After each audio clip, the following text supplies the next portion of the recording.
बीरबल की छाया की कीमत।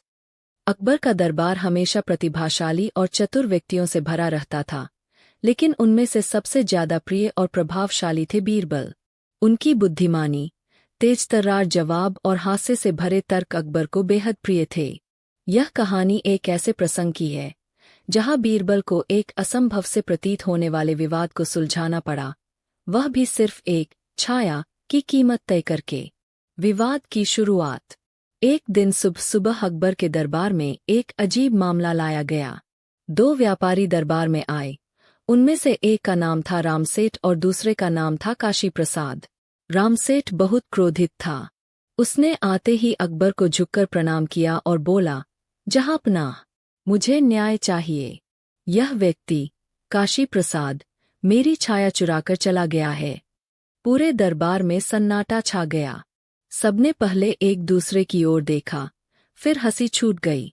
अकबर ने अपनी मुस्कान दबाते हुए पूछा, तुम्हारी छाया, यह कैसे संभव है? रामसेठ ने पूरी गंभीरता से कहा, हुजूर, कल दोपहर मैं अपने नए विशाल भवन के बाहर खड़ा था। जैसे ही सूरज की किरणें मुझ पर पड़ी, मेरी छाया मेरे दाएं ओर जमीन पर पड़ी।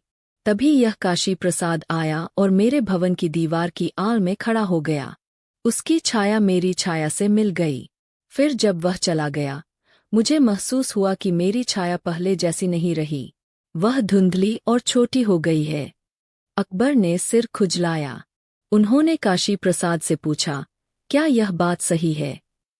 काशी प्रसाद ने शांत स्वर में कहा, हुजूर, मैं सिर्फ उसकी छाया में खड़ा हुआ था ताकि मुझे गर्मी से राहत मिले।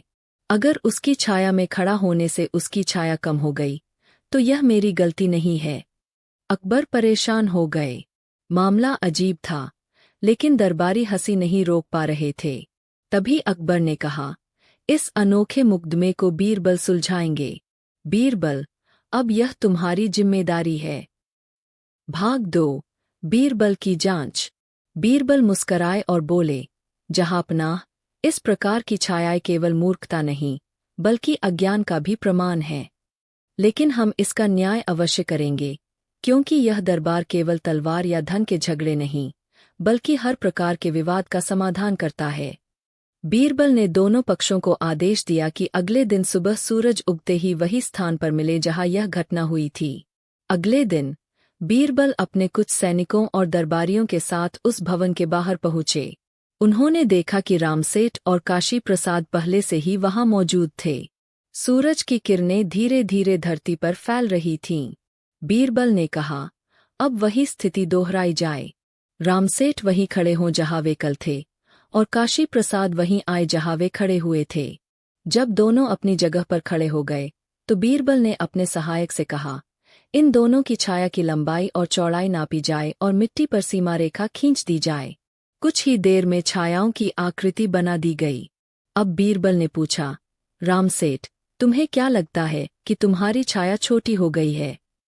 रामसेठ ने सिर हिलाया, जी हुजूर, यह छाया अब वैसी नहीं रही। कल से पहले मेरी छाया बड़ी और स्पष्ट थी। बीरबल ने मुस्कराते हुए कहा, तो क्या तुम यह मानते हो कि छाया भी स्थायी संपत्ति होती है? रामसेठ उलझ गया, नहीं, मेरा मतलब था कि। बीरबल ने हाथ उठाकर सबको चुप कराया और बोले, ठीक है, अगर छाया भी किसी की संपत्ति है, तो हमें उसकी कीमत भी लगानी होगी। क्यों न इसे नीलाम किया जाए? पूरा जनसमूह चौंक गया। भाग 3। छाया की नीलामी। बीरबल ने एक सिपाही से घोषणा करवाई, आज अकबर महान के आदेशानुसार हम एक अनोखी चीज की नीलामी कर रहे हैं, रामसेठ की छाया। जो कोई भी इस छाया का उपयोग करना चाहता है, उसे इसकी कीमत चुकानी होगी। भीड़ बढ़ने लगी। दरबार के कई दरबारी भी वहां आ पहुंचे। कुछ लोग तो केवल मनोरंजन के लिए आए थे। बीरबल ने एक ऊंचे मंच पर खड़े होकर कहा, नीलामी शुरू की जाती है। पहला मूल्य 1 रुपया। एक दरबारी ने हंसते हुए हाथ उठाया, मैं देता हूँ, बीरबल जी। मैं इसे अपनी गाय के लिए खरीदना चाहता हूँ ताकि वह गर्मी से बचे। बीरबल ने सिर हिलाया, ठीक है। दूसरा मूल्य। नीलामी आगे बढ़ी और अंततः छाया 100 रुपयों में बिकी। यह सुनकर रामसेठ का मुंह खुला का खुला रह गया। बीरबल ने धीरे से कहा, देखा आपने, जब आप अपनी छाया को बेचने को तैयार हो सकते हैं तो यह कोई स्थायी चीज नहीं रही।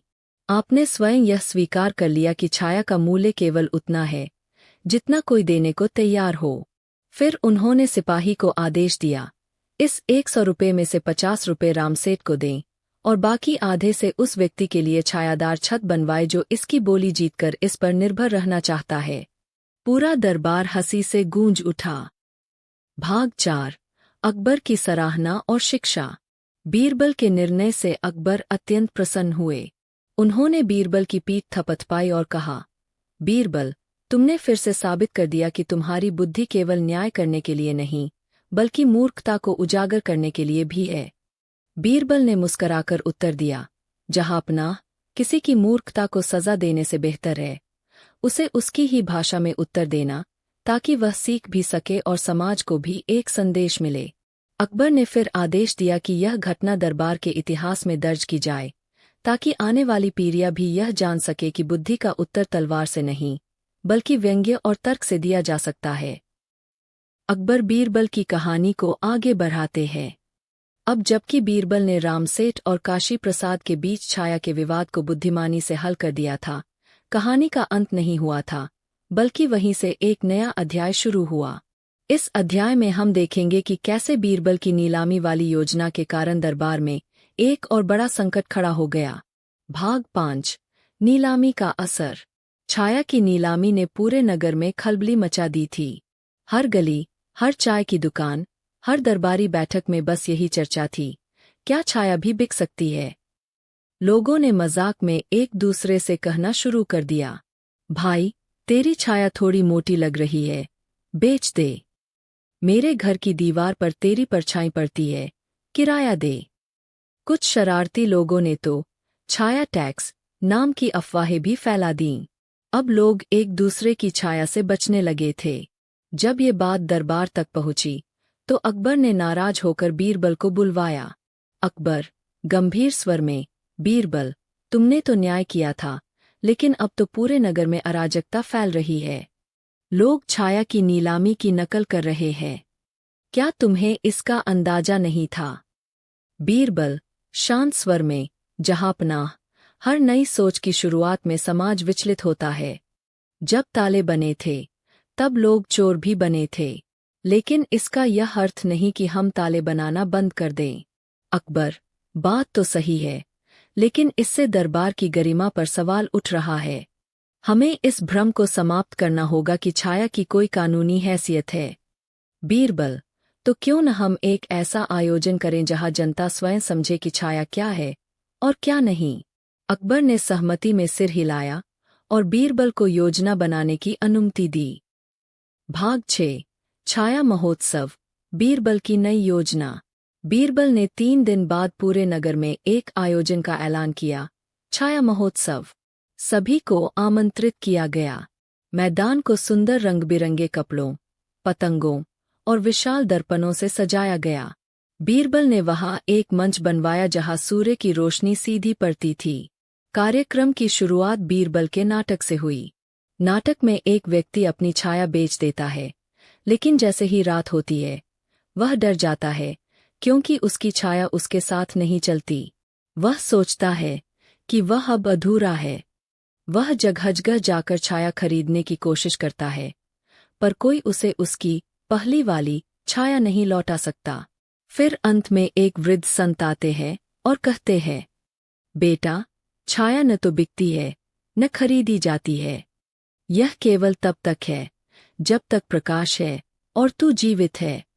छाया तो केवल तेरे अस्तित्व की एक झलक है, ना उससे भागा जा सकता है, ना उसे संभाल कर रखा जा सकता है।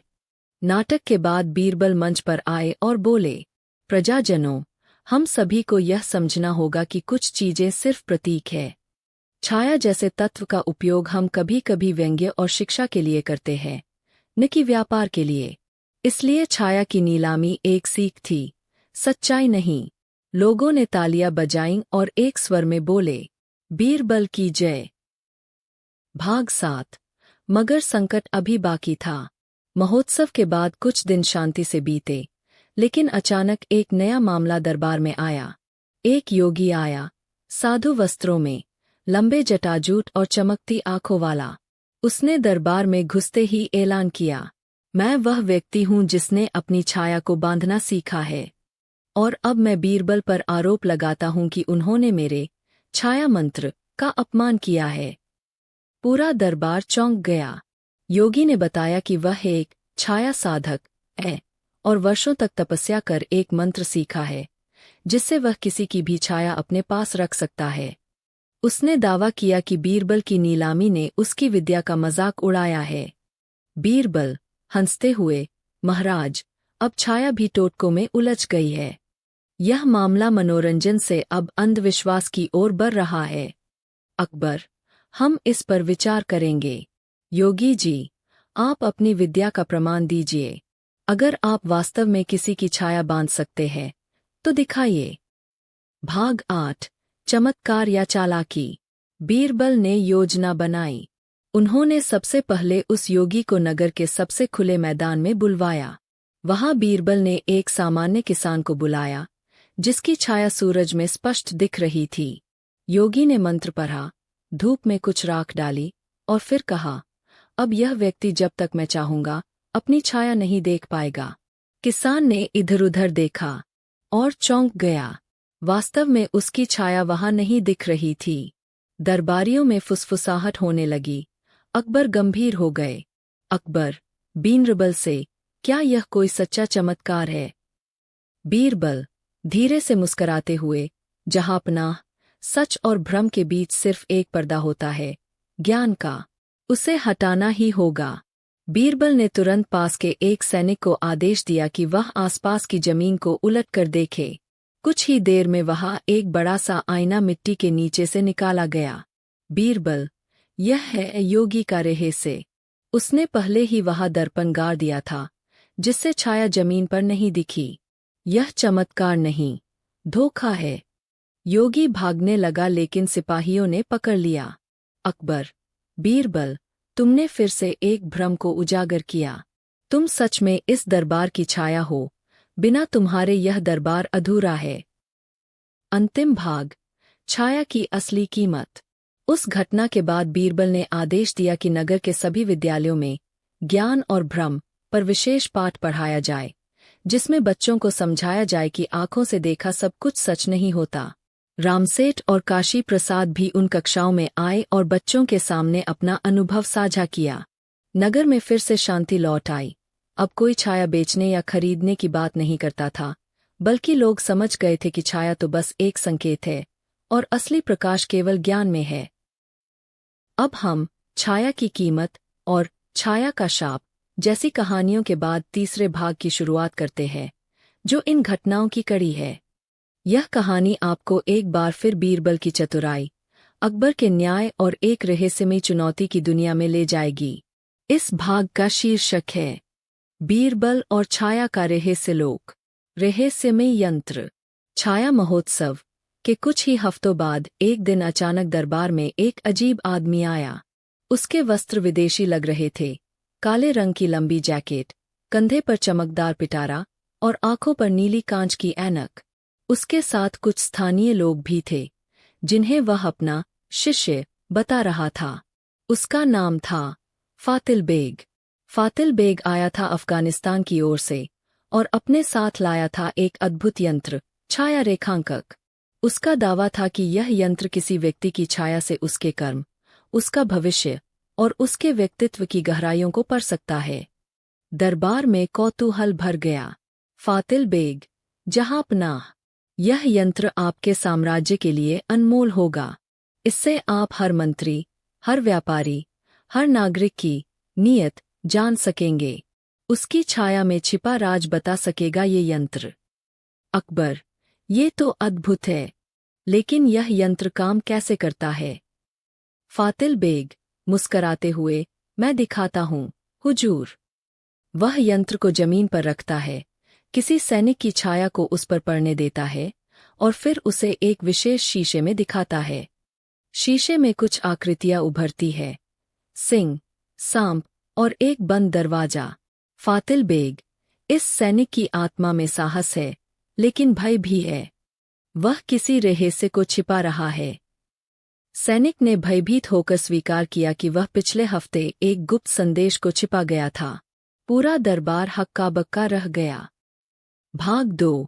बीरबल की शंका। जहां सब लोग इस यंत्र की प्रशंसा कर रहे थे, वहीं बीरबल चुप थे। उन्होंने गौर से उस यंत्र को देखा।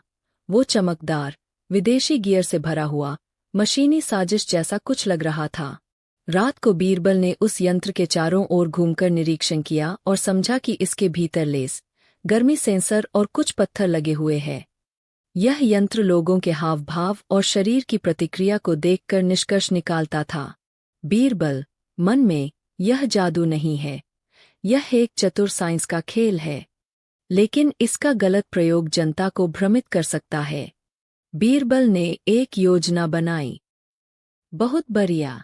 आपने अब तक छाया की कीमत, छाया का शाप, छाया का रहस्यलोक और मृत्यु का द्वार जैसे भागों का आनंद लिया। अब मैं इस श्रृंखला को आगे बढ़ाते हुए अगली कहानी प्रस्तुत कर रहा हूँ। बीरबल का निर्णय। समय के साथ बीरबल की उम्र बढ़ने लगी थी। उन्होंने कई कठिनाइयों, राजदरबार की जटिलताओं और जीवन मृत्यु के खेल को समझ लिया था। अब उनका ध्यान था एक ऐसे शिष्य की ओर जो उनकी छाया बनकर उनके ज्ञान को आगे बढ़ा सके। बीरबल सम्राट, मैंने कई बार छाया से लड़ाई की, लेकिन अब वक्त है कि कोई उसे समझे, स्वीकारे और आगे बढ़े। अकबर, क्या तुम कोई उत्तराधिकारी चुन चुके हो? बीरबल, हाँ, एक बालक है, नाम है दीवांशु। वह सामान्य नहीं, प्रश्नों से खेलता है, उत्तरों में खो जाता है, लेकिन उसकी आंखों में मेरी पुरानी झलक है। भाग 2। दीवांशु की परीक्षा। दीवांशु को दरबार में लाया गया। वह मात्र 13 वर्ष का था, पर उसके हावभाव में गहरी गंभीरता थी। बीरबल ने उसे एक पहेली दी। अगर एक आदमी की छाया सुबह बाईं ओर, दोपहर में नीचे और शाम को दाईं ओर जाती है, तो उसका मन किस दिशा में जा रहा है? दीवांशु मुस्कराया। मन कभी स्थिर नहीं होता, परंतु यदि वह छाया की दिशा देख रहा है, तो वह प्रकाश से दूर भाग रहा है, और जो प्रकाश से भागे, वह सच्चाई से भागे। पूरा दरबार सन्न। बीरबल मुस्कराकर, बिल्कुल सही उत्तर। अब मैं इसे अपनी छाया सौंपता हूँ। भाग 3। छाया की चोरी। पर उसी रात कुछ अजीब हुआ। दीवांशु की छाया अचानक गायब हो गई। महल में हड़कंप मच गया। दीवांशु बेहाल हो गया। वह अपनी छाया ढूंढता पूरे महल में भागता रहा, और फिर महल के पुस्तकालय में उसे एक पुस्तक मिली, छायाजाल विद्या, एक प्राचीन विद्या जिसमें लिखा था, जो उत्तराधिकारी बने, उसकी छाया पहले उसके सामने प्रश्न बनकर आए। यदि वह डर गया, तो वह उत्तराधिकारी नहीं बन सकता। भाग 4। प्रश्नों का संसार। रात को दीवांशु सपने में एक अंधेरे कक्ष में पहुंचा, जहां उसकी छाया खड़ी थी। छाया, तू मेरा अधिकारी है, पर क्या तू खुद से जीत पाया है? प्रश्न 1। क्या तू गुरु से अधिक बनना चाहता है? उत्तर, नहीं, मैं गुरु के शिखर तक पहुंचकर उसे ही और ऊंचा देखना चाहता हूँ। प्रश्न 2। क्या तू प्रकाश चाहता है? उत्तर, मैं केवल उसकी दिशा चाहता हूँ, रास्ता मुझे खुद चलना है। प्रश्न 3। क्या तू अंधकार से डरता है? उत्तर, नहीं, क्योंकि मेरी छाया वही जन्मी है। छाया मुस्कराई और उसमें समा गई। भाग 5। अंतिम गुरु दीक्षा। सुबह दीवांशु की छाया लौट आई।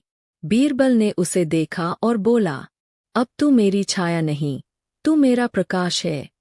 उन्होंने अपनी अंगूठी उतारी, जिसे उन्होंने वर्षों तक पहना था, और उसमें एक लघु मंत्र लिखा था, जिसे छाया मिले, उसे अंधकार से न डरना चाहिए, लेकिन जिसने प्रकाश चुना है, उसे कभी पीछे नहीं देखना चाहिए। दीवांशु ने वह अंगूठी पहन ली।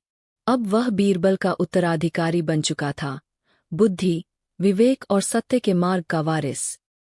भाग 6। समापन की छाया। बीरबल कुछ महीनों बाद हिमालय की ओर निकल पड़े, जहां वे ध्यान और एकांत में अपने जीवन का अंतिम अध्याय लिखने चले गए। और दिवांशु, अब वह हर सप्ताह छाया सभा लगाता था, जहां नगर के युवा आते, प्रश्न पूछते और उत्तर ढूंढते। अकबर ने घोषणा की, अब से यह दरबार 2 भागों में बंटा रहेगा, एक प्रकाश मंच, जहां मैं न्याय करूंगा, और दूसरा छाया मंच, जहां दिवांशु बुद्धि के बीज बोएगा। उपसंहार। छाया अब कोई डरावनी चीज नहीं रही। वह उत्तराधिकार बन चुकी थी, ज्ञान, विवेक और परंपरा की छाया। और दिवांशु, अब वह कोई बालक नहीं, वह बीरबल की आत्मा का विस्तार था। समाप्त। अगर आप चाहे तो अगली कहानी, छाया और छलावे का काल दर्पण, शुरू कर सकते हैं, जिसमें दिवांशु को पहली बार ऐसे विरोधी का सामना करना पड़ेगा जो छाया की नकल बना सकता है। एक छल छाया जो भ्रम और सच्चाई को बदल देती है। बताइए, क्या आप उसके लिए तैयार हैं? बहुत अच्छे। अब तक आपने छाया की कीमत, छाया का शाप, छाया का रहस्यलोक, मृत्यु का द्वार और छाया का उत्तराधिकारी जैसे अद्भुत अध्यायों का आनंद लिया। अब इस श्रृंखला को और आगे बढ़ाते हुए मैं प्रस्तुत करता हूँ 6वां भाग, अंधकार की वापसी। अब बीरबल हिमालय की ओर प्रस्थान कर चुके थे और दिवांशु उनकी जगह बुद्धि का दीपक बन चुका था। छाया मंच दिन-ब-दिन प्रसिद्ध होता जा रहा था। लेकिन एक रात नगर में एक अजीब घटना घटी। एक युवक की हत्या हो गई और उसके शरीर की छाया नहीं दिख रही थी, नहीं उसकी परछाई जमीन पर गिर रही थी। जांच में पता चला कि मृतक अंतिम समय में चिल्लाया था, मेरी छाया, वो मुझसे अलग हो गई है और अब वो मुझे मारना चाहती है। दिवांशु स्तब्ध रह गया। यह कोई साधारण अपराध नहीं, यह छाया विज्ञान के विरुद्ध है। भाग 2, नकली छाया की शुरुआत। धीरे धीरे नगर में कई लोगों ने शिकायत की कि वे अपनी परछाई में अजीब हरकतें देख रहे हैं। कभी छाया उनके पीछे से चली जाती, कभी कुछ देर के लिए अदृश्य हो जाती। और फिर एक दिन एक वृद्ध विद्वान, कालसार, दरबार में आया। कालसार, छल छाया लौट आई है, जिसे काल छाया कहते हैं। यह एक ऐसी परछाई होती है जो व्यक्ति का प्रतिबिंब नहीं, उसका भ्रम बन जाती है। दिवांशु ने पूछा, पर इसका निर्माण कौन करता है? कालसार, एक प्राचीन तांत्रिक, रणधीर काल, जो छाया को वस्तु की तरह मोड़ना, तोड़ना और नियंत्रित करना जानता था। उसी का शिष्य अब फिर से जीवित हो चुका है, छलकेतु। भाग 3, छलकेतु का पहला वार। एक रात दरबार में आग लग गई। जलती हुई लपटों के बीच किसी ने अकबर की हत्या का प्रयास किया, लेकिन रक्षक समय रहते पहुंच गए। जांच में मालूम हुआ कि हमलावर दिवांशु की छाया जैसा दिख रहा था। अकबर, गंभीर होकर, क्या तुमने षड्यंत्र किया है? दिवांशु, स्थिर स्वर में, नहीं, जहांपनाह, वो मैं नहीं था, वो मेरी छलछाया थी। दरबार स्तब्ध रह गया। अब दिवांशु को स्वयं को निर्दोष सिद्ध करने के लिए 3 कार्य करने थे। 1, अपनी सच्ची छाया को फिर से उजागर करना। 2, छलछाया को अलग करना। 3, और छल केतु से सामना कर सत्य को पुनः स्थापित करना। भाग 4, काल दर्पण की खोज। पुराने महलों के खंडहरों में दिवांशु को एक शिला मिलती है, जिस पर लिखा था, जिसने स्वयं को देखा, उसने सत्य देखा। जिसने केवल परछाई देखी, उसने भ्रम देखा। और जिसने छलछाया को देखा, उसका अंत ही देखा। उसे मालूम हुआ कि काल दर्पण नामक एक दर्पण है, जो केवल असली और नकली छाया का भेद बता सकता है। पर वह दर्पण कहाँ था? वही प्रकट हुए बीरबल, अब एक योगी के वेश में। तुम अब उस मार्ग पर हो जहाँ गुरु केवल संकेत दे सकता है। चलना तुम्हें ही होगा। बीरबल ने बताया कि काल दर्पण हिमालय की छायाचल गुफा में स्थित है, पर वहां जाने के लिए दिवांशु को 3 सत्य स्वीकारने होंगे। 1, अपना सबसे बड़ा भय। 2, अपनी सबसे बड़ी भूल। 3, और अपने सबसे बड़े अभिमान को। भाग 5, आत्मा के दर्पण में उतरना। गुफा में दिवांशु अकेला उतरा। वहां उसे 3 परछाइयां मिलीं। भय, अगर मैं हार गया तो। भूल, क्या मैंने किसी प्रश्न का उत्तर अधूरा छोड़ दिया था? अभिमान, क्या मैं बीरबल से भी बड़ा बनना चाहता था? दीवांशु ने आंखें मूंद लीं और कहा, हाँ, मैं डरता हूँ।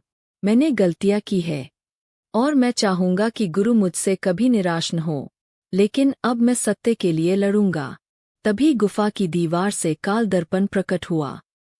भाग 6। अंतिम युद्ध। छाया बनाम छलछाया। दीवांशु दर्पण लेकर छलकेतु के अड्डे पर पहुंचा, जहां दरबार की सभी छायाओं को कैद कर लिया गया था। छलकेतु सामने आया, आंखों में आग और पीछे घुमरती सैकड़ों झूठी छायाएं। छलकेतु, मैं छाया को हथियार बनाऊंगा और सत्य को पराजित। दीवांशु, छाया सिर्फ वस्तु नहीं, वो आत्मा का प्रतिबिंब है। तू उसे झूठ से गर नहीं सकता। युद्ध शुरू हुआ, लेकिन यह तलवारों का नहीं, विचारों का युद्ध था। दीवांशु ने काल दर्पण को सामने किया। जो भी छलछाया थी, वह दर्पण में दिखते ही घुलने लगी। लेकिन एक छाया बची रही, दीवांशु की अपनी। छलकेतु चिल्लाया, कैसे संभव है? मैंने तुझे भी बांध लिया था। दीवांशु, क्योंकि मैं अपनी परछाई को स्वीकार चुका हूं। तू केवल अस्वीकार का व्यापार करता है। छलकेतु अंततः अपनी ही छलछाया में घिरकर समाप्त हो गया। भाग 7। छाया की स्वतंत्रता। नगर की सभी छायाएं लौट आईं। हर व्यक्ति अपने भीतर झांकने को बाध्य हो गया। अकबर ने घोषणा की, अब से हर नागरिक को स्वयं से एक प्रश्न करना होगा, क्या मैं अपनी परछाई से आंख मिला सकता हूँ?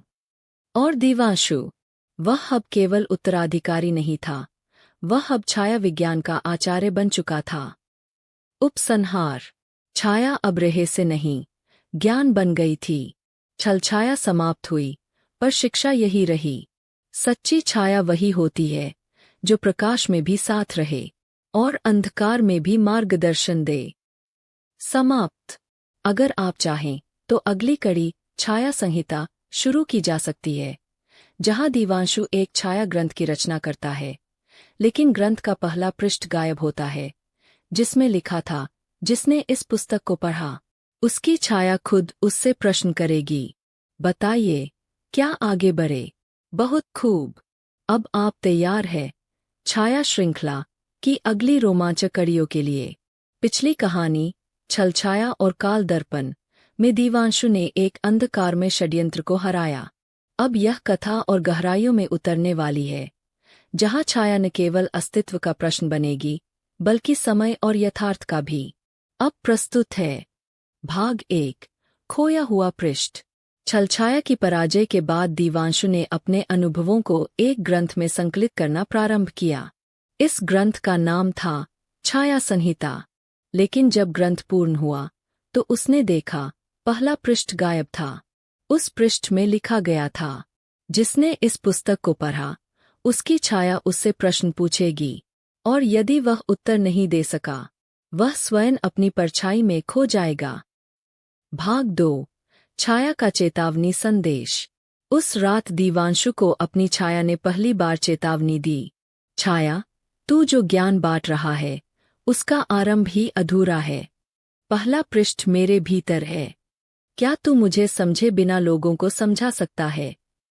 दीवांशु समझ गया। अब उसके सामने सबसे बड़ा प्रश्न था, क्या मैं उस ज्ञान का अधिकारी हूँ, जो मैंने स्वयं नहीं जिया है? भाग 3, संहिता के नियम। संहिता के अगले अध्यायों में 3 नियम दिए गए थे। 1, छाया को बांधो नहीं, उसका अनुसरण करो। 2, हर प्रश्न का उत्तर नहीं, उसका कारण खोजो।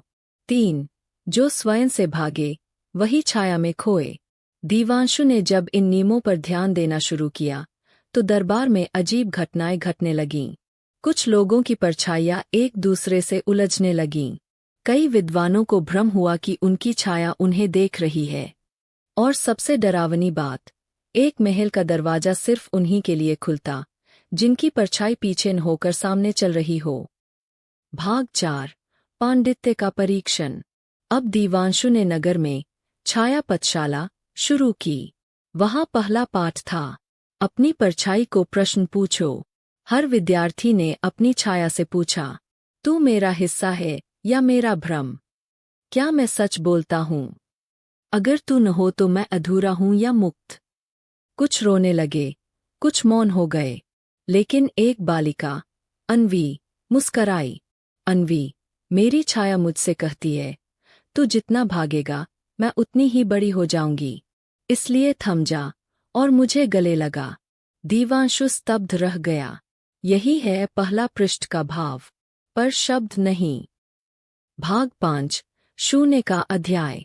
कुछ समय बाद नगर में एक योगी आया, नाम नीरक्ष। उसने घोषणा की, छाया संहिता अधूरी है, क्योंकि इसमें शून्य अध्याय नहीं है। बिना शून्य के कोई गणित नहीं चलता, और बिना मौन के कोई उत्तर नहीं होता। नीरक्ष ने दीवांशु को चुनौती दी, अगर तू सच्चा लेखक है, तो शून्य अध्याय लिख, जिसमें कोई शब्द न हो, पर हर पाठक उसे पढ़ ले। दीवांशु कई रातों तक मौन रहा। फिर उसने एक कोरा पृष्ठ उठाया और उसमें केवल एक वाक्य लिखा, जो उत्तर तुमने न पाया हो, वही प्रश्न बनकर लौटेगा। भाग 6, पहला पृष्ठ प्रकट होता है। शून्य अध्याय के बाद दीवांशु की छाया अचानक बदल गई। अब उसमें एक आकृति उभरने लगी, एक पांडुलिपि जैसी। वह वही पहला पृष्ठ था। पहला पृष्ठ बोला, अब तू तैयार है मुझे समझने के लिए, क्योंकि अब तू उत्तर नहीं बांट रहा, केवल प्रश्न का सौंदर्य समझा रहा है। उस पृष्ठ पर लिखा था, जो अपनी छाया को समझे, वह दूसरों की रोशनी बन सकता है। दीवांशु ने अब ग्रंथ को पूर्ण माना और उसका उद्घाटन किया। भाग 7, छाया संहिता का प्रभाव। नगर में अब कोई भी व्यक्ति अपनी छाया से डरता नहीं था। बच्चे, वृद्ध, स्त्रियां, सभी रोज एक सवाल खुद से करते, क्या मेरी परछाई मुझसे संतुष्ट है?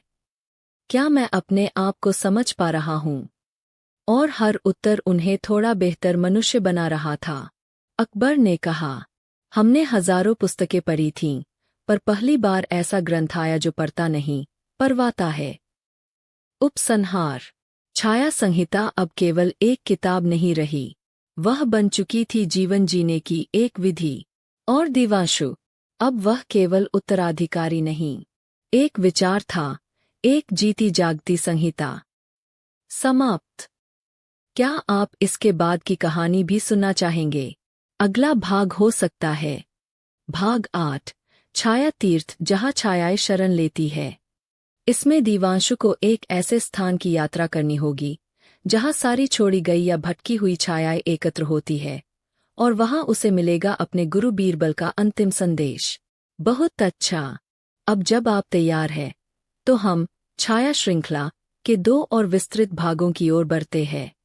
अब तक आपने देखा कि दीवांशु ने छलछाया और छाया संहिता जैसी रहस्यमयी शक्तियों को समझा और उन्हें साधा, परंतु अब वह ज्ञान से भी आगे आत्मिक यात्रा की ओर कदम बढ़ाएगा।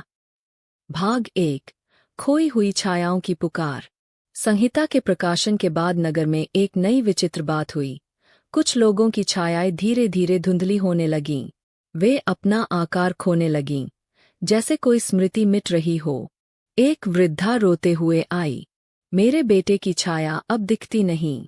जब वो मुझे गले लगाता है, तो ऐसा लगता है जैसे वो अधूरा है। दीवांशु चिंतित हुआ, क्या अब छायाएं भी संसार से पलायन कर रही है? एक दिन एक स्वप्न में उसकी स्वयं की छाया बोली। कुछ छायाएं जो अपने मनुष्यों से असंतुष्ट थीं, या जिनकी भावनाएं अनसुनी रह गईं, वे एक स्थान पर एकत्र होती है। छाया तीर्थ। भाग 2, तीर्थ की यात्रा। दीवांशु ने यात्रा आरंभ की, केवल एक संकेत के सहारे, जहाँ सूर्य न उगता है, पर छायाएं जीवित रहती है, वही है तीर्थ। 7 दिन और 7 रातों की यात्रा के बाद वह पहुंचा एक विशाल वन के मध्य, जहाँ पेड़ खुद अपनी छाया से बात करते दिखते थे। वहाँ एक द्वार था, शिलालेख पर लिखा था, यहाँ केवल वही प्रवेश करे जिसकी छाया साथ हो। उसने देखा, उसकी छाया अब बहुत हल्की हो गई थी, जैसे वह भी जाने से डर रही हो। भाग 3, तीर्थ में प्रवेश।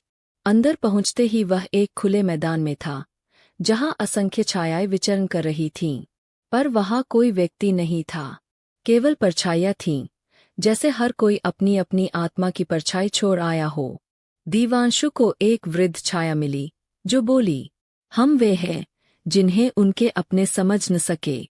हम भावनाओं के वे टुकड़े हैं जो शब्द न बन सके। यही हमारा तीर्थ है। और फिर प्रकट हुई एक जानी पहचानी आकृति, बीरबल की छाया।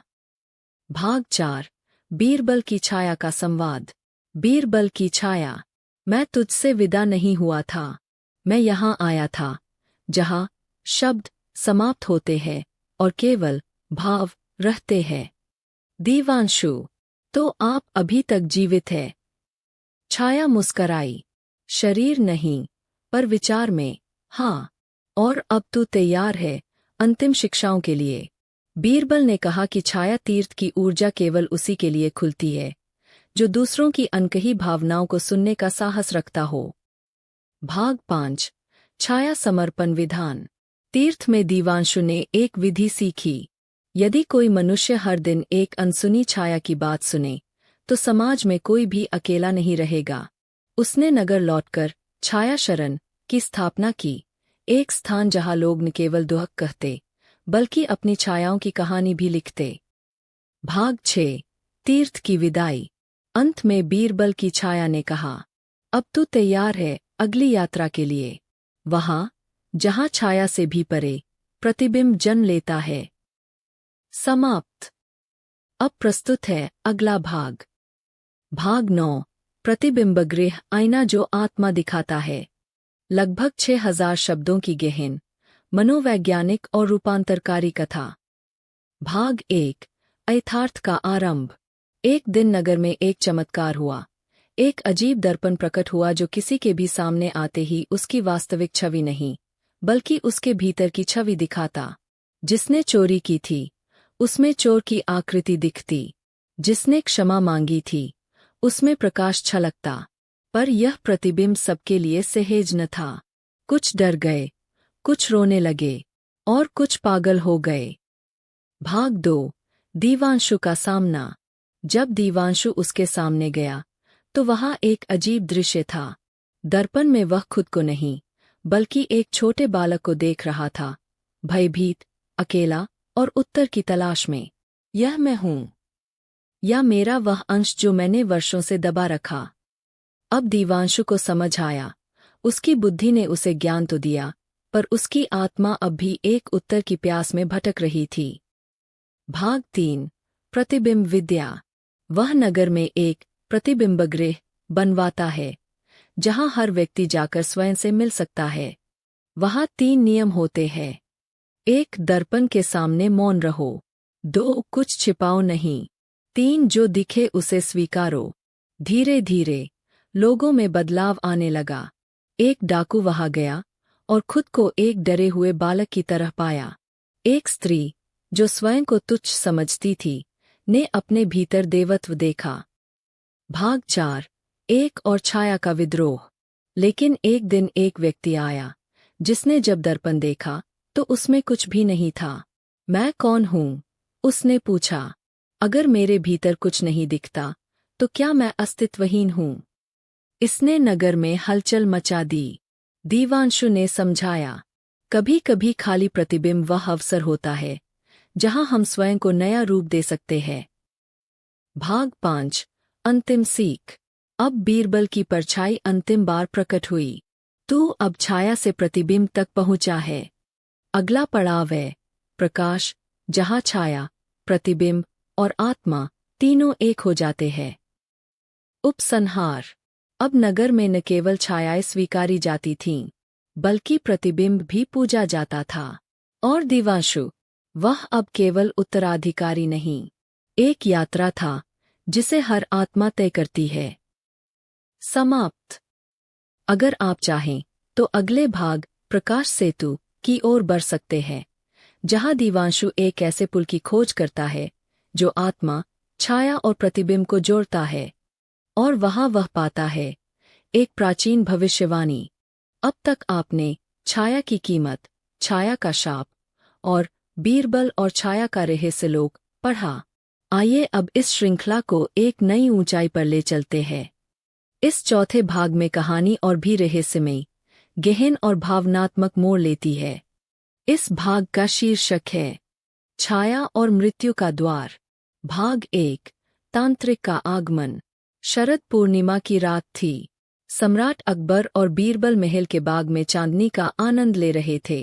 तभी नगरपाल ने आकर सूचना दी, जहां पनाह, महल के बाहर एक साधु खड़ा है जो स्वयं को तांत्रिक मानता है और कहता है कि बीरबल से मिलना उसके जीवन और मृत्यु का प्रश्न है। साधु को बुलवाया गया। वह लहराते बालों वाला, लाल आंखों और राख से सने शरीर वाला व्यक्ति था। नाम था तांत्रिक सूर्यकेतु। सूर्यकेतु: बीरबल, तुम्हें एक बार फिर छाया की परीक्षा देनी होगी। इस बार सिर्फ सत्य और झूठ के बीच नहीं, बल्कि प्राण और मृत्यु के बीच। बीरबल गंभीर होकर: कहो, क्या संकट है? सूर्यकेतु: मैंने एक बालक को कालदंड से बांध दिया है। वह 3 दिन बाद मरेगा, जब तक कोई उसकी छाया को मुक्त नहीं करता। केवल तुम ही उसका जीवन बचा सकते हो। भाग 2। बालक का रहस्य। बीरबल ने उस बालक को देखा। वह 10 वर्षीय लड़का था, नाम नयन, जो लगातार चुप था। उसकी छाया नहीं दिखाई देती थी। बीरबल ने उसकी नाड़ी जांची। उसकी आंखों में देखा। वह जीवित था, पर उसकी छाया जैसे खो गई थी। बीरबल अपने आप से: यह तांत्रिक भ्रम नहीं है, यह कोई गहरा मनोवैज्ञानिक खेल है। बीरबल ने नगर के विद्वानों, वैद्यों और वैज्ञानिकों को बुलवाया। सबने एकमत होकर कहा, ऐसा कोई वैज्ञानिक कारण नहीं जो छाया को गायब कर दे। तब बीरबल ने सूर्यकेतु से कहा, यदि यह तंत्र है, तो इसका उत्तर भी तर्क में होगा। भाग 3। छाया द्वार की खोज। सूर्यकेतु ने बताया कि नयन की छाया को एक छाया द्वार में बांध दिया गया है, एक गुफा जो कभी उजाला नहीं देखती। वहां छाया और आत्मा के बीच संतुलन बिगड़ता है और व्यक्ति धीरे धीरे मृत्यु की ओर खिंचता है। बीरबल: उस गुफा तक मुझे ले चलो। सूर्यकेतु ने शर्त रखी, गुफा में प्रवेश करने वाला व्यक्ति यदि असत्य बोले तो उसकी छाया वहीं रह जाती है। अकबर चिंतित हुए, लेकिन बीरबल ने सिर झुकाया। जहां पनाह, यदि जीवन बचाना है तो जोखिम उठाना होगा। भाग 4। सत्य का परीक्षण। बीरबल और सूर्यकेतु पहाड़ी क्षेत्र की ओर निकले, जहां छाया द्वार नामक गुफा थी। यह गुफा कालिमा से ढकी थी और उसके अंदर कुछ भी स्पष्ट नहीं था। जैसे ही बीरबल अंदर गए, उनकी छाया दीवार पर उभरी, लेकिन अचानक वह टुकड़ों में बंट गई। सूर्यकेतु हंसा, अब तुम्हारी छाया सत्य से प्रश्न करेगी। यदि तुम झूठ बोलोगे तो छाया टूट जाएगी। गुफा के अंदर बीरबल की छाया से सवाल आने लगे, क्या तुमने कभी किसी निर्दोष को दंडित किया है? क्या तुम्हारा ज्ञान अभिमान से भरा है? क्या तुम सम्राट से श्रेष्ठ बनना चाहते हो?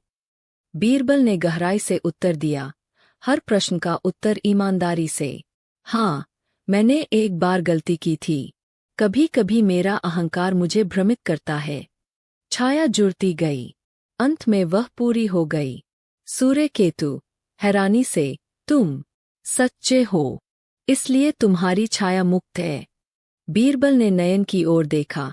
अब उसकी भी छाया लौट आई थी। भाग 5। मृत्यु का दर्पण। बीरबल ने सूर्यकेतु से पूछा, तुम यह सब क्यों कर रहे हो? सूर्यकेतु: मैंने अपने शिष्य को खो दिया था, एक बालक जो झूठ बोलकर अपनी छाया खो बैठा।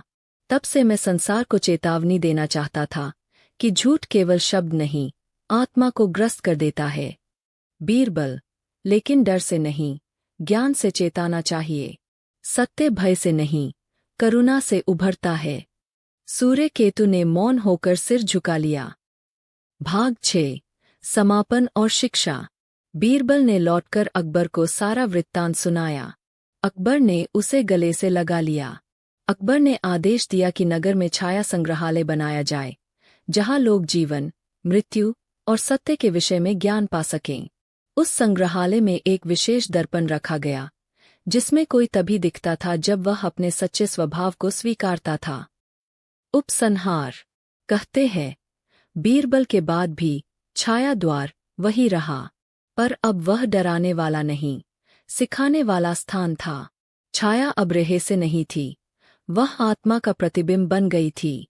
और बीरबल, वह तो स्वयं प्रकाश बन चुका था। कहानी 1, बीरबल की चालाकी, सच का इनाम। प्रारंभ। एक बार की बात है, अकबर बादशाह अपने दरबार में बैठे थे और दरबारियों के साथ ज्ञान की बातें कर रहे थे। अचानक अकबर के मन में एक प्रश्न आया। उन्होंने बीरबल से कहा, बीरबल, क्या तुम मुझे यह बता सकते हो कि दुनिया में सबसे बड़ी ताकत क्या है? बीरबल मुस्कराया और बोला, जहांपनाह, दुनिया में सबसे बड़ी ताकत सच होती है। अकबर हंसते हुए बोले, अगर ऐसा है तो इसे साबित करो। चुनौती। बीरबल ने चुनौती स्वीकार कर ली।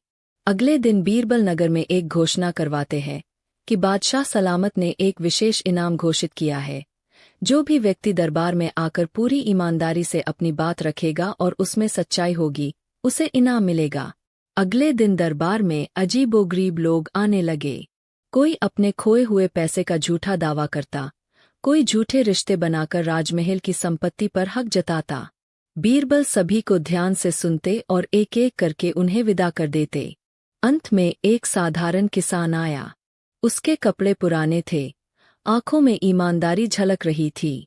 उसने कहा, हुजूर, मैं झूठ नहीं बोलता। मैं यहाँ इनाम लेने नहीं आया, बस देखना चाहता था कि दरबार में सच्चाई की क्या कद्र है। बीरबल मुस्कराए और बोले, यही है वह आदमी जिसे हम ढूंढ रहे थे। अकबर ने पूछा, कैसे? बीरबल बोले, जहांपनाह, यह एकमात्र व्यक्ति है जो बिना किसी लालच के यहाँ आया है। इसके शब्दों में सच्चाई और आंखों में ईमानदारी है।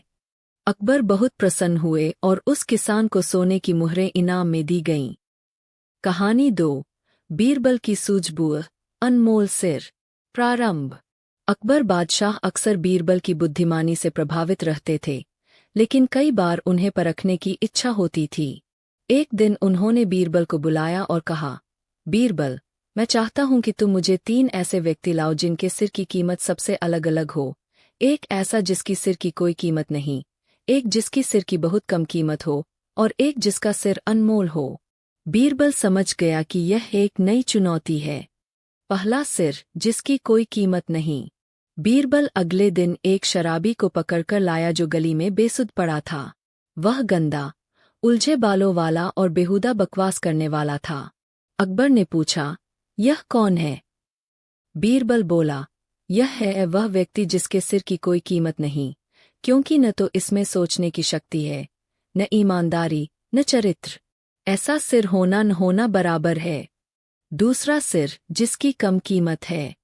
अगले दिन बीरबल एक व्यापारी को लाया जो दूसरों को धोखा देकर अमीर बना था। बीरबल बोला, इसका सिर कुछ कीमत रखता है, क्योंकि इसमें चालाकी है, लेकिन इसे गलत काम में लगाया गया। इसने अपनी बुद्धि का गलत इस्तेमाल किया। तीसरा सिर अनमोल सिर। अंतिम दिन बीरबल एक संत को लाया, जिनकी आंखों में ज्ञान और शांति थी। बीरबल बोला, यह है वह सिर जो अनमोल है, क्योंकि इसने दुनिया को ज्ञान, सेवा और मानवता दी है। अकबर बहुत प्रभावित हुए और बोले, बीरबल, तुमने फिर से सिद्ध कर दिया कि बुद्धि और समझदारी का कोई मुकाबला नहीं। कहानी 3, बीरबल की हाजिर जवाबी, बिना कपड़ों का आदमी। प्रारंभ। एक बार की बात है, सर्दियों की एक ठिठुरती सुबह अकबर और बीरबल महल के बागीचे में टहल रहे थे। बर्फीली हवा चल रही थी और सब दरबारी रजाई कोट में लिपटे हुए थे। अकबर ने मजाक में कहा, बीरबल, क्या कोई आदमी इतनी ठंड में बिना कपड़ों के पूरी रात बाहर रह सकता है? बीरबल ने मुस्कराकर कहा, जहांपनाह, अगर उसे जरूरत हो तो वह जरूर रह सकता है। अकबर बोले, अच्छा, अगर कोई आदमी यह कर दिखाए तो मैं उसे 100 स्वर्ण मुद्राएं इनाम में दूंगा। परीक्षा। बीरबल ने नगर के एक गरीब आदमी को खोज निकाला और उससे कहा कि अगर वह पूरी रात महल के तालाब के पास ठंड में नहाकर खड़ा रह सके तो बादशाह उसे इनाम देंगे। गरीब आदमी को इनाम की जरूरत थी। वह तैयार हो गया। वह आदमी रात भर ठंडे पानी में खड़ा रहा। सुबह जब वह कांपता हुआ महल पहुंचा, बीरबल ने उसकी सच्चाई पेश की, लेकिन दरबारियों में से किसी ने कह दिया, जहांपनाह। वह आदमी महल की खिड़की से जलती मशाल देख रहा था उससे उसे गर्मी मिली होगी। अकबर ने कहा, इसका इनाम नहीं मिलेगा। बीरबल की योजना। बीरबल कुछ नहीं बोले। अगले दिन वे दरबार नहीं आए। जब अकबर ने कारण पूछा तो दरबारी बोले कि बीरबल किसी विशेष कार्य में व्यस्त है। तीसरे दिन अकबर ने बीरबल को बुलवाया। बीरबल आए और बोले, जहांपनाह, मैं खिचड़ी बना रहा था। अकबर ने आश्चर्य से पूछा, इतने दिनों से? बीरबल बोले, जी, मैंने खिचड़ी एक पेड़ की शाखा से लटकाकर नीचे जलती हुई दिए की लौ पर रखी थी। अकबर हंसते हुए बोले, बीरबल, इतने दूर से तो खिचड़ी नहीं पकेगी। बीरबल झुककर बोले, जहांपनाह, जब दूर से जलती मशाल किसी को गर्म कर सकती है, तो क्या दिया खिचड़ी नहीं पका सकता? अकबर मुस्कराए और तुरंत उस गरीब आदमी को इनाम दिलवाया। कहानी 4। बीरबल की न्याय बुद्धि। सच्चा चोर कौन? प्रारंभ। एक दिन दो व्यापारी दरबार में आए। एक व्यापारी ने दूसरे पर चोरी का आरोप लगाया। जहांपनाह, पहले व्यापारी ने कहा, इस आदमी ने मेरी कीमती अंगूठी चुरा ली है। मैंने अपने सामान में रखी थी और अब गायब है। दूसरे व्यापारी ने इनकार किया। मामला उलझा हुआ था। अकबर ने बीरबल से कहा, इसका फैसला तुम करो। बीरबल की योजना। बीरबल ने दोनों व्यापारियों को एक एक लकड़ी की छड़ी दी और कहा, ये जादुई छड़ियाँ है। जो चोर होगा उसकी छड़ी कल तक आधा इंच बढ़ जाएगी।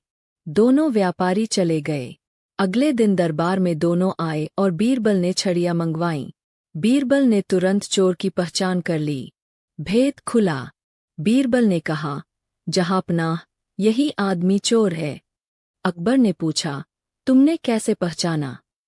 बीरबल ने कहा, जिसने चोरी की थी वह डर गया और रात में छड़ी का एक टुकड़ा काट दिया, यह सोचकर कि वह बढ़ जाएगी और पकड़ में आ जाएगा।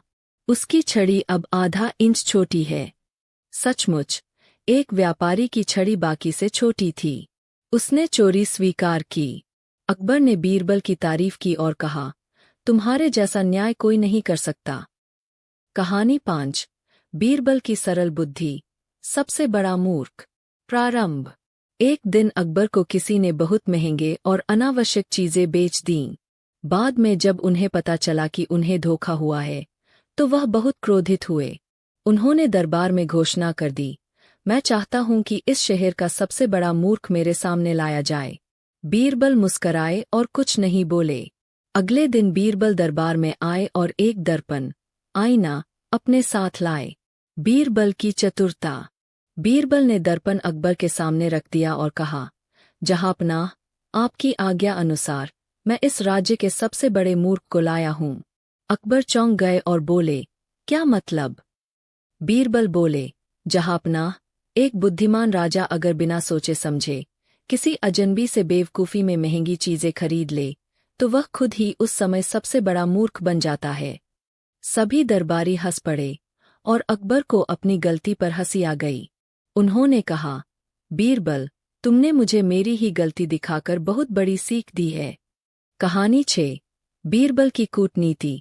सबसे बड़ा उपहार। एक दिन अकबर बादशाह ने अपने दरबारियों से पूछा, यदि मैं तुम्हें एक खाली थाली दूं और कहूं कि उसमें सबसे कीमती वस्तु भर कर लाओ, तो तुम क्या लाओगे? इस भी दरबारी सोच में पड़ गए। किसी ने कहा, सोना भरकर लाऊंगा। कोई बोला, हीरे मोती लाऊंगा। कुछ ने कहा, दुनिया की सबसे स्वादिष्ट मिठाई से थाली भरूंगा। अकबर ने बीरबल से पूछा, तुम क्या लाओगे? बीरबल मुस्कराए और बोले, जहांपनाह, मैं कल सुबह आपको आपकी थाली लौटा दूंगा, लेकिन मेरी एक शर्त है, आप उसे बिना देखे स्वीकार करेंगे। अकबर राजी हो गए। बीरबल का उपहार। अगले दिन बीरबल ने एक रेशमी कपड़े से ढकी हुई थाली दरबार में लाकर अकबर को सौंपी। सब उत्सुक थे कि थाली में क्या है। अकबर ने कपड़ा हटाया और चौंक गए। थाली खाली थी। अकबर ने चौंक कर कहा, बीरबल, ये क्या मजाक है? बीरबल गंभीरता से बोले, जहांपनाह, यह थाली समय से भरी हुई है। यह वही समय है जो हम सबने इसे देखने के इंतजार में बिताया। यह वही समय है जो मैंने आपको सोचने में दिया और आपने मुझे भरोसे में दिया। समय सबसे कीमती चीज है। यह लौट कर नहीं आता, और इसे कोई चुरा नहीं सकता। निष्कर्ष, अकबर बीरबल की बात से इतने प्रभावित हुए कि बोले, बीरबल, तुमने खाली थाली में सबसे अमूल्य उपहार दिया, ज्ञान और समय की कीमत। दरबारी भी अवाक थे और तालियां बज उठीं। कहानी 7, बीरबल की अनोखी सजा, झूठ की दुकान। प्रारंभ। एक बार एक व्यापारी ने नगर में झूठ फैलाना शुरू कर दिया कि बीरबल अब उतने बुद्धिमान नहीं रहे, उनका दिमाग अब काम नहीं करता। धीरे धीरे यह बात चारों ओर फैलने लगी। बीरबल को जब यह पता चला तो उन्होंने उस व्यापारी को कोई उत्तर नहीं दिया, लेकिन वे चुप नहीं बैठे। उन्होंने एक दिन अपने नौकर को भेजा और व्यापारी को निमंत्रण भिजवाया। आपको बीरबल जी की नई दुकान के उद्घाटन में आमंत्रित किया जाता है। दुकान का नाम है झूठ की दुकान। दुकान का रहस्य। अगले दिन शहर भर में हलचल मच गई। सब लोग उस झूठ की दुकान को देखने पहुंचे।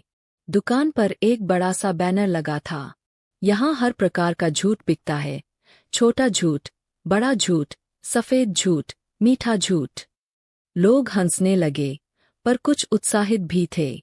सभी अंदर गए तो देखा कि वहाँ कुछ भी नहीं था, खाली कमरा, न कोई सामान, न कोई दुकानदार। थोड़ी देर बाद बीरबल वहाँ पहुँचे। सबने पूछा, दुकान कहाँ है? बीरबल मुस्कराए और बोले, यह दुकान हर उस इंसान के लिए है जो झूठ बोलता है और दूसरों को भी भ्रम में रखता है। जो यहाँ कुछ खरीदने आए हैं, वे खुद सोचे कि क्या वे झूठ खरीदने आए थे या पहले से ही झूठ के ग्राहक बन चुके हैं। व्यापारी की सजा। बीरबल ने सबके सामने उस व्यापारी की ओर इशारा करते हुए कहा, यह वही है जिसने झूठ फैलाया था, अब यही इस दुकान का मालिक है। लोग हंसने लगे और व्यापारी शर्मिंदा हो गया। उसने हाथ जोड़कर बीरबल से माफी मांगी। निष्कर्ष। अकबर ने इस पूरे प्रकरण की बात सुनी और बोले, बीरबल, तुमने बिना डंडे के, बिना अपमान किए झूठ का पर्दाफाश किया। यही है असली सजा जो सिखा दे, नीचा न दिखाए। अब तक की कहानियाँ। 1 सच का इनाम, 2 अनमोल सिर, 3 बिना कपड़ों का आदमी, 4 सच्चा चोर कौन, 5 सबसे बड़ा मूर्ख, 6 सबसे बड़ा उपहार, 7 झूठ की दुकान। कहानी 8, बीरबल की तीव्र बुद्धि, पंछियों की भाषा। प्रारंभ।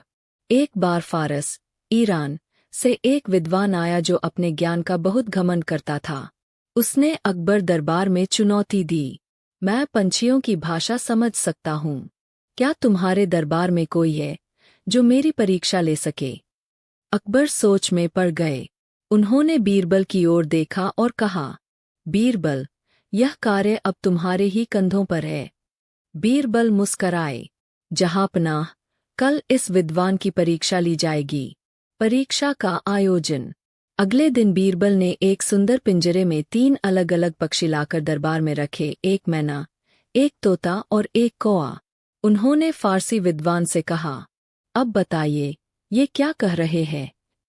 विद्वान बहुत आत्मविश्वास से बोला, मैना कह रही है कि वह अकबर की प्रशंसा करती है, तोता कह रहा है कि बीरबल की बुद्धिमानी अद्वितीय है, और कौआ कह रहा है कि फारस के विद्वानों से बड़ा कोई नहीं। दरबार में हंसी छूट गई। बीरबल का उत्तर। बीरबल ने झुककर कहा, जहांपनाह, ये पंछी सच बोल रहे हैं, लेकिन केवल उसी को जो इनके मन की बात बनाना जानता है। इस विद्वान ने इन पंछियों से नहीं, अपने अहंकार से बात की है। अकबर ने विद्वान से पूछा, क्या तुमने सच में इनकी भाषा समझी? विद्वान झेम गया और चुप हो गया। निष्कर्ष। बीरबल बोले, जहांपनाह, जो सच्चा विद्वान होता है वह ज्ञान का दिखावा नहीं करता, उसे खुद को साबित करने की जरूरत नहीं होती।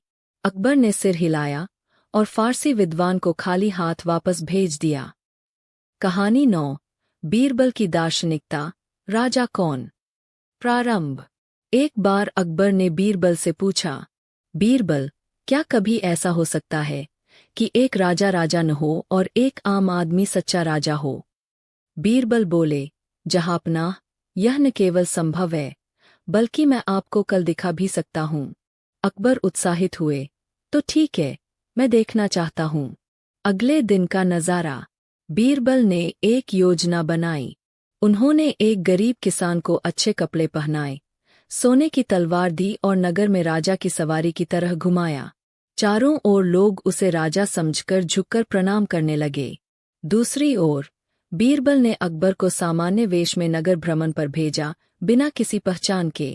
अकबर को रास्ते में किसी ने नहीं पहचाना और कई दुकानदारों ने तो उनसे रूखा व्यवहार भी किया।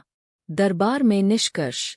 शाम को दरबार में बीरबल ने कहा, जहांपनाह, आज आपने देखा कि एक किसान राजा की तरह सम्मान पा गया, क्योंकि उसके पास राजा जैसा वेश था, और आप, असली बादशाह, वेशभूषा बदलने से आम आदमी बन गए। इससे यह सिद्ध होता है कि राजा वह नहीं जो सिंहासन पर हो, बल्कि राजा वह है जिसे जनता राजा माने, सम्मान दे। अकबर की प्रतिक्रिया। अकबर गहराई से मुस्कराए और बोले, बीरबल, तुमने मेरी आंखें खोल दीं। सम्मान केवल पद से नहीं, कर्म और छवि से आता है। अब तक की कहानियां। 1 सच का इनाम, 2 अनमोल सिर, 3 बिना कपड़ों का आदमी, 4 सच्चा चोर कौन, 5 सबसे बड़ा मूर्ख, 6 सबसे बड़ा उपहार, 7 झूठ की दुकान, 8 पंछियों की भाषा, 9 राजा कौन। कहानी 10 बीरबल की सूझबूझ, सबसे बड़ा झूठ। प्रारंभ। एक दिन अकबर बादशाह दरबार में बैठे थे और दरबार में थोड़ी हल्की फुल्की बातचीत हो रही थी। तभी अकबर ने मुस्कराते हुए पूछा, बीरबल, क्या तुम मुझे दुनिया का सबसे बड़ा झूठ सुना सकते हो? सभी दरबारी हंस पड़े। किसी ने कहा, मैं कभी नहीं झूठ बोलता। कोई बोला, मेरी बीवी मुझसे बहुत प्यार करती है। कोई बोला, मैंने कभी रिश्वत नहीं ली। सब अपनी अपनी सच्ची झूठी बातें कह रहे थे। अकबर ने बीरबल से कहा, अब तुम बताओ, तुम्हारे हिसाब से दुनिया का सबसे बड़ा झूठ क्या है? बीरबल का उत्तर। बीरबल मुस्कराए और बोले, जहांपनाह, दुनिया का सबसे बड़ा झूठ है, मैं खुश हूं। दरबार में सन्नाटा छा गया। अकबर ने चौंककर पूछा, यह कैसे? बीरबल का विश्लेषण। बीरबल ने समझाया, जहांपनाह, हर इंसान कहता है कि वह खुश है, लेकिन अंदर ही अंदर कुछ न कुछ कमी, चिंता, लालच या पछतावा जरूर होता है। कोई दौलत के पीछे भाग रहा है, कोई प्यार के लिए तरस रहा है, कोई सम्मान चाहता है, कोई शांति। सब कहते हैं, मैं खुश हूं, लेकिन यह कहने से पहले वे खुद से सच नहीं बोलते। यह दिखावे की खुशी है, और यह झूठ हर जगह है, हर चेहरे पर। अकबर की प्रतिक्रिया। अकबर गंभीर हो गए। उन्होंने कहा, बीरबल, तुमने बहुत गहरी बात कह दी। यह सच है कि सबसे बड़ा झूठ वही होता है जिसे हम खुद भी सच मान लेते हैं। निष्कर्ष। बीरबल ने विनम्रता से सिर झुकाया और बोले, जहांपनाह, झूठ वही सबसे बड़ा होता है जो दिल से बोला जाए, और अगर हम खुद से झूठ बोलें तो दुनिया की कोई अदालत उसे पकड़ नहीं सकती। दरबार तालियों से गूंज उठा। अब तक की कहानियां। 1 सच का इनाम, 2 अनमोल सिर, 3 बिना कपड़ों का आदमी, 4 सच्चा चोर कौन, 5 सबसे बड़ा मूर्ख, 6 सबसे बड़ा उपहार। कहानी 11 बीरबल का न्याय, न्याय का तराजू। अध्याय 1 न्याय की पुकार। अकबर के शासनकाल में एक छोटा सा गांव था, कुरेठा।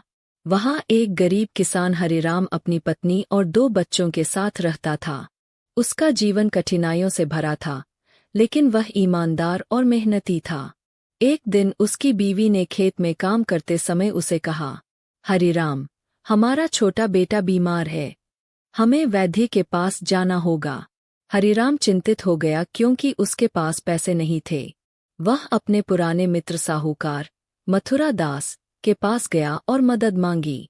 मथुरा दास ने ब्याज पर 50 रुपए दिए और कहा, 1 महीने में पैसे लौटाने होंगे, वरना खेत मेरे हो जाएंगे। हरिराम मजबूरी में मान गया। अध्याय 2 धोखे का बीज। हरिराम ने इलाज करवाया, बेटा धीरे धीरे ठीक हो गया। लेकिन जैसे ही महीना पूरा हुआ, मथुरा दास ने दरवाजे पर दस्तक दी। अब पैसे दो या खेत मेरे कर दो। हरिराम ने हाथ जोड़ लिए। 1 हफ्ते की मोहलत और दे दो साहूकार जी, मैं पैसे जुटा लूंगा। पर साहूकार क्रूर था। उसने गांव के मुखिया से मिलकर हरिराम के खेत अपने नाम करवा लिए। वह कागज पर दस्तखत करवा चुका था, जो हरिराम ने बिना ठीक से पढ़े कर दिए थे। हरिराम टूट गया। वह गांव से चलता हुआ राजधानी आगरा पहुंचा और सीधे बीरबल के निवास पर गया। अध्याय 3। बीरबल से विनती।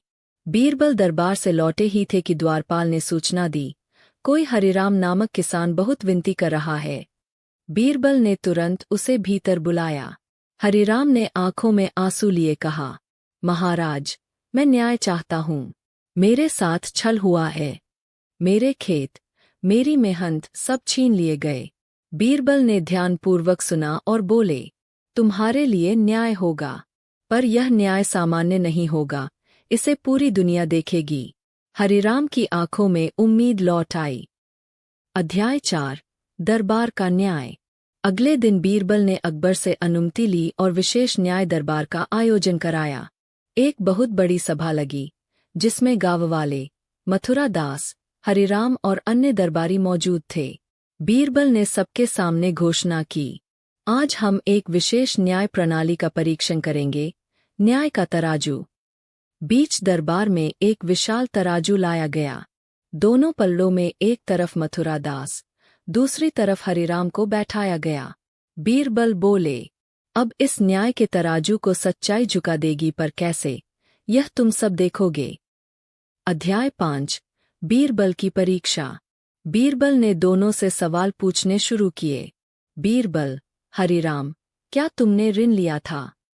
हरिराम, हाँ महाराज, 50 रुपए लिए थे मजबूरी में। बीरबल, साहूकार, क्या कागज पर शर्तें साफ लिखी थीं? मथुरा दास, हाँ, बिल्कुल साफ साफ लिखा था कि समय पर भुगतान न हुआ तो खेत मेरे। बीरबल ने पूछा, क्या हरिराम पढ़ा लिखा है? नहीं, उत्तर आया। तो क्या तुम्हें नहीं लगा कि उसे शर्तें समझानी चाहिए थीं? साहूकार चुप हो गया। बीरबल ने सभा से पूछा, कौन जिम्मेदार है, जो लाचार था या जो लालची था? लोगों ने एक स्वर में कहा, लालची। बीरबल बोले, तराजू की एक ओर न्याय है, दूसरी ओर कानून, पर जब कानून अन्याय का साधन बन जाए तो उसे झुकाना पड़ता है। अध्याय 6। न्याय का पलड़ा। बीरबल ने तराजू में एक एक वस्तु डालनी शुरू की। हरिराम की पत्नी का आंचल, उसके बेटे की दवाई की शीशी, एक मटकी की तस्वीर, खेत की मिट्टी, ये सब प्रतीक थे उसके संघर्ष के। दूसरी ओर उन्होंने साहूकार की ओर इशारा किया और कहा, तुम्हारे पल्ले में केवल लालच है, क्या यह न्याय बराबर कर सकता है? सभा भावुक हो गई। अध्याय 7। अंतिम निर्णय। बीरबल ने घोषणा की, यह न्याय केवल कानूनी कागज पर नहीं चलेगा। हरिराम के खेत वापस दिए जाएंगे और मथुरा दास को गांव के कल्याण में 500 रुपये दान करने होंगे, यह उसकी सजा है। अकबर ने खड़े होकर बीरबल की सराहना की, तुमने न्याय को मानवता से जोड़ा है, यही एक सच्चे न्यायाधीश की पहचान है। अध्याय 8। न्याय की गूंज।